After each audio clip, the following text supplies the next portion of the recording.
ವಿಶ್ವಾದ್ಯಂತ ಕ್ಯಾನ್ಸರ್ ಪ್ರಕರಣಗಳು ಹೆಚ್ಚುತ್ತಿವೆ. ಈ ರೋಗವು ನಮ್ಮ ದೇಹದಲ್ಲಿನ ಜೀವಕೋಶಗಳ ಅನಿಯಂತ್ರಿತ ಬೆಳವಣಿಗೆಗೆ ಕಾರಣವಾಗುತ್ತೆ. ಸಾಮಾನ್ಯವಾಗಿ ನಮ್ಮ ದೇಹದಲ್ಲಿನ ಜೀವಕೋಶಗಳು ಸಮತೋಲಿತ ರೀತಿಯಲ್ಲಿ ಬೆಳೆಯುತ್ತವೆ ಮತ್ತು ಅಗತ್ಯವಿದ್ದಾಗ ಸಾಯುತ್ತವೆ. ಆದರೆ ಕೆಲವೊಮ್ಮೆ ಈ ಜೀವಕೋಶಗಳು ನಿಯಂತ್ರಣ ತಪ್ಪಿ ತುಂಬ ವೇಗವಾಗಿ ಬೆಳೆಯುತ್ತೆ. ಈ ಜೀವಕೋಶಗಳ ಬೆಳವಣಿಗೆಗಳು ಕ್ಯಾನ್ಸರ್ ಗಡ್ಡೆಯನ್ನು ರೂಪಿಸುತ್ತವೆ. ಈ ಗಡ್ಡೆಗಳು ದೇಹದ ಯಾವುದೇ ಭಾಗದಲ್ಲಿ ಬೇಕಾದರೂ ಸಂಭವಿಸಬಹುದು. ಅತ್ಯಂತ ಆತಂಕಕಾರಿ ಸಂಗತಿ ಅಂದರೆ ಈ ಜೀವಕೋಶಗಳು ಒಂದು ಸ್ಥಳಕ್ಕೆ ಸೀಮಿತವಾಗಿಲ್ಲ, ಬದಲಾಗಿ ಇತರ ಅಂಗಗಳಿಗೂ ಹರಡಬಹುದು. ವೈದ್ಯಕೀಯ ಭಾಷೆಯಲ್ಲಿ ಈ ಪ್ರಕ್ರಿಯೆಯನ್ನು ಮೆಟಾಸ್ಟಾಫಿಸ್ ಎಂದು ಕರೆಯಲಾಗುತ್ತೆ. ಈ ರೀತಿ ಹರಡುವ ಜೀವಕೋಶಗಳು ಇತರ ಅಂಗಗಳ ಕಾರ್ಯನಿರ್ವಹಣೆಯನ್ನು ಅಡ್ಡಿಪಡಿಸುತ್ತವೆ ಮತ್ತು ಗಂಭೀರ ಆರೋಗ್ಯ ಸಮಸ್ಯೆಯನ್ನು ಉಂಟು ಮಾಡಬಹುದು. ಪ್ರಸ್ತುತ ಕ್ಯಾನ್ಸರ್ಗೆ ಹಲವು ವಿಧದ ಚಿಕಿತ್ಸೆಗಳು ಲಭ್ಯವಿದೆ.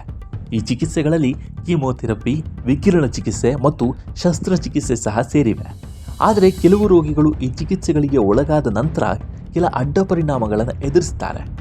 ಕ್ಯಾನ್ಸರ್ ತಡೆಗಟ್ಟಲು ಆರೋಗ್ಯಕರ ಜೀವನ ಶೈಲಿ, ಉತ್ತಮ ಆಹಾರ ಪದ್ಧತಿ ಮತ್ತು ನಿಯಮಿತ ವೈದ್ಯಕೀಯ ತಪಾಸಣೆಗಳಿಗೆ ಒಳಗಾಗುವಂತೆ ಶಿಫಾರಸು ಮಾಡಲಾಗುತ್ತೆ. ಆದರೆ ಕೆಲ ಹಣ್ಣುಗಳಲ್ಲಿರುವ ಪೋಷಕಾಂಶಗಳು ದೇಹದಲ್ಲಿ ಕ್ಯಾನ್ಸರ್ ಕೋಶಗಳ ಬೆಳವಣಿಗೆಯನ್ನು ತಡೆಯಲು ಸಹಾಯ ಮಾಡುತ್ತೆ. ಆ ಹಣ್ಣುಗಳು ಯಾವುವು ಅಂತ ನೋಡೋಣ ಬನ್ನಿ. ಮೊದಲನೇದಾಗಿ ಮಾವು.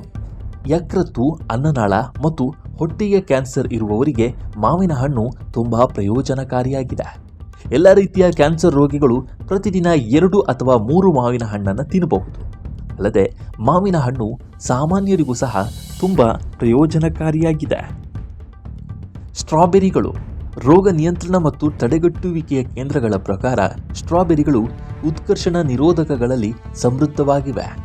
ಇವು ವಿಟಮಿನ್ ಸಿ, ಆಂಥೋಸಯಾನಿನ್ಗಳು ಮತ್ತು ಕ್ಯಾನ್ಸರ್ ಕೋಶಗಳ ಬೆಳವಣಿಗೆಯನ್ನು ನಿಯಂತ್ರಿಸಲು ಸಹಾಯ ಮಾಡುವ ಕೆಲವು ಆಮ್ಲಗಳನ್ನು ಹೊಂದಿರುತ್ತವೆ.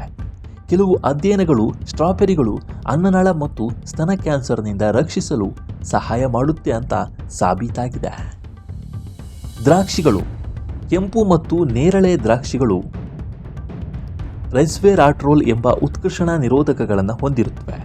ಇವು DNA ರಕ್ಷಿಸುತ್ತೆ ಮತ್ತು ಕ್ಯಾನ್ಸರ್ ಕೋಶಗಳ ಬೆಳವಣಿಗೆಯನ್ನು ತಡೆಯುತ್ತೆ. ರೆಸ್ವೆರಾಟ್ರೋಲ್ ಒಂದು ಶಕ್ತಿಶಾಲಿ ಉತ್ಕರ್ಷಣ ನಿರೋಧಕವಾಗಿದೆ. ಇದು ಕ್ಯಾನ್ಸರ್ ಬೆಳವಣಿಗೆಗೆ ಕಾರಣವಾಗುವ ದೀರ್ಘಕಾಲದ ಉರಿಯೂತವನ್ನು ನಿಯಂತ್ರಿಸುತ್ತದೆ. ಬೆರಿ ಹಣ್ಣುಗಳು. ಬೆರಿ ಹಣ್ಣುಗಳು ಆಂಥೋಸಯಾನ್ಗಳನ್ನು ಹೊಂದಿರುತ್ತವೆ. ಇದು ಅವುಗಳಿಗೆ ನೀಲಿ ಬಣ್ಣವನ್ನು ನೀಡುತ್ತೆ ಮತ್ತು ಕ್ಯಾನ್ಸರ್ ತಡೆಗಟ್ಟಲು ಸಹಾಯ ಮಾಡುತ್ತೆ. ಆಂಥೋಸಯಾನಿನ್ಗಳು ಕ್ಯಾನ್ಸರ್ ಬೆಳವಣಿಗೆಯನ್ನು ಉತ್ತೇಜಿಸುವ ಸ್ವತಂತ್ರ ರಾಡಿಕಲ್ಗಳಿಂದ ಜೀವಕೋಶಗಳನ್ನು ರಕ್ಷಿಸುತ್ತವೆ. ಬೆರಿ ಹಣ್ಣುಗಳನ್ನು ಸೇವಿಸುವುದರಿಂದ ಸ್ತನ, ಕೊಲೋನ್ ಮತ್ತು ಬಾಯಿಯ ಕ್ಯಾನ್ಸರ್ಗಳ ಬೆಳವಣಿಗೆಗಳನ್ನು ನಿಯಂತ್ರಿಸಬಹುದಾಗಿದೆ.